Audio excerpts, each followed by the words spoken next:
Ladies and gentlemen, hello and welcome back to another LEGO Train Mock Showcase video. This is for an LMS Coronation Class locomotive. Now, I have done a video on this locomotive in the past, and of course the video is still up, and I encourage you to check that out before you watch this one, and that is because I have gone back and I have updated the boiler. It looks so much better in this version as it did to the previous version. There are some obvious differences, some more subtle. And whilst I originally built it, it didn't really live up to how I built it, because obviously with how I've been building all my British locomotives, the way that I kind of build my trains, they're kind of unique, and you know, some people build slightly smaller scale and they look really accurate, and some people go a little bit bigger and that looks even more accurate. So I've come this kind of in-between scale, and this version here looks amazing. I'm going to move the tender out of the way because the tender hasn't changed, so I'm going to put that to a side, stop me from distracting myself. But yes, the boiler looks amazing. Now, some things have changed, some things have stayed the same. We're going to go from the front to the back. I will go over all of the differences and anything that has stayed the same during the rebuild. So here we are at the front. We have golden buffers, of course. This was as the same on the previous. Now, these are attached to 1x1 tiles. These were attached to 1x1 round bricks. And kind of accurate, yes, but they were stuck out a little bit too far for my liking, so I removed them and replaced them with the tiles. You see this black section here in front of the smoke box, and that is because, if my camera wants to focus, there we go. This boiler in particular was based off model 6201, yeah, I got the number right. So Princess Elizabeth, and I'm pretty sure that model of Coronation Class in particular is a unique model.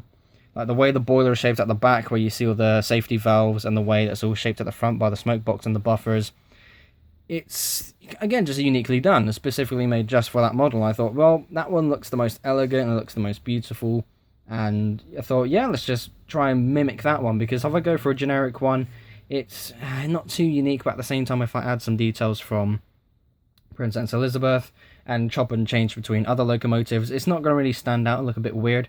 So yeah, went all in and tried to actually copy the 6201 model. Now, interesting enough, when I first made this, I actually looked at the Hornby model as the kind of reference. I didn't look at pictures like I normally do for my other builds.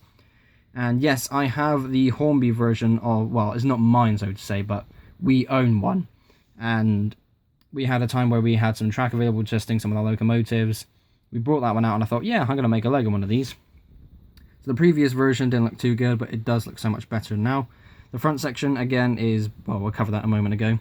But the boiler itself has been shrunk down a little bit. Camera, behave. Yes.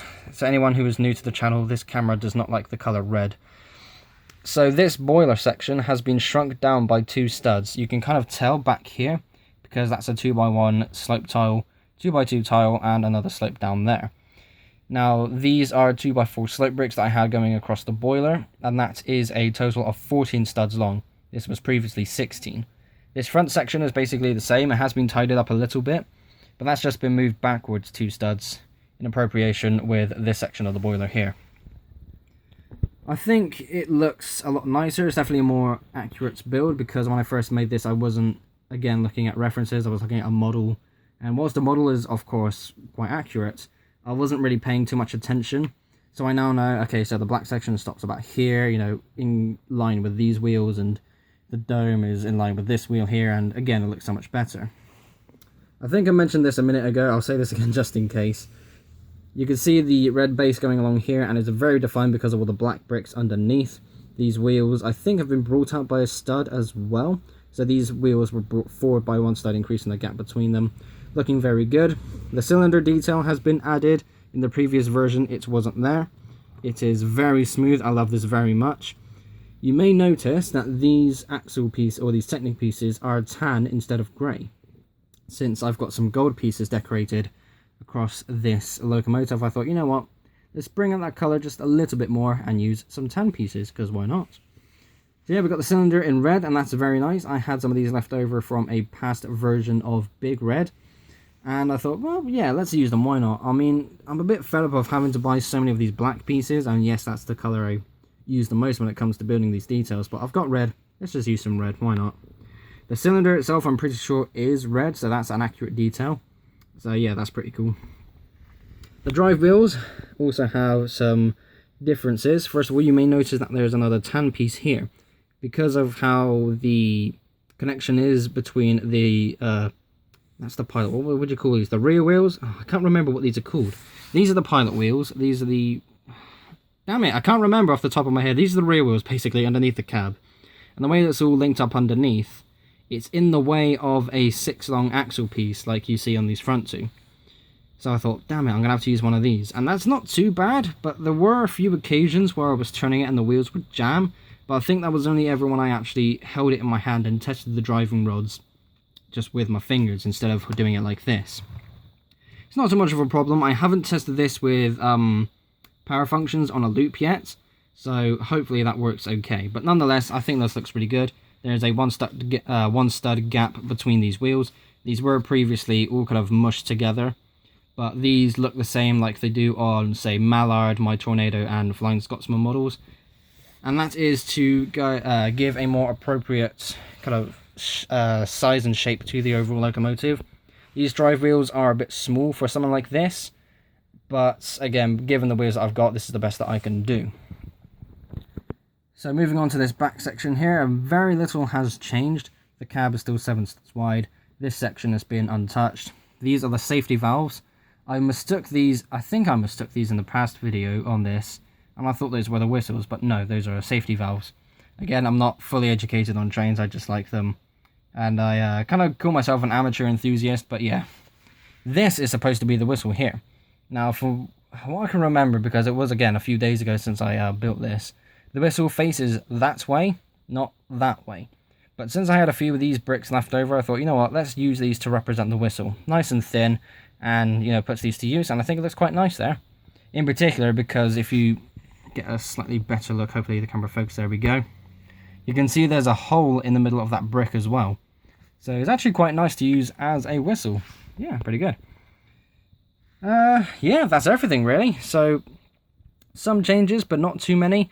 And it really does bring this locomotive to life. It looks so good. The only problem I have with this is the tender, if I try and connect this on.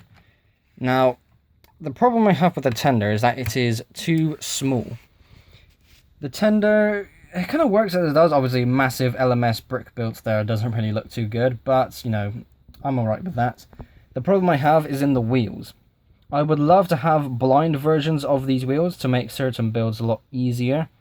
Now, these are the standard 3-stud wide train wheels, and there's a 1-stud gap between them.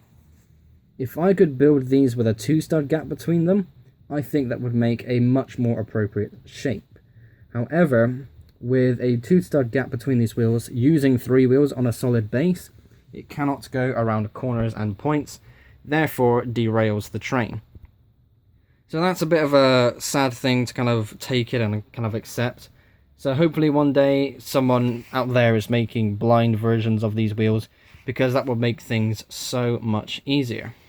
But nonetheless, that is my updated Coronation class. I think this looks absolutely beautiful. Such a good looking locomotive. So yeah, there we go. That is the end of the video. I hope you all enjoyed. Ladies and gentlemen, thank you all ever so much for watching. Be sure to like and subscribe if you haven't already. I will see you all in the next episode. Bye.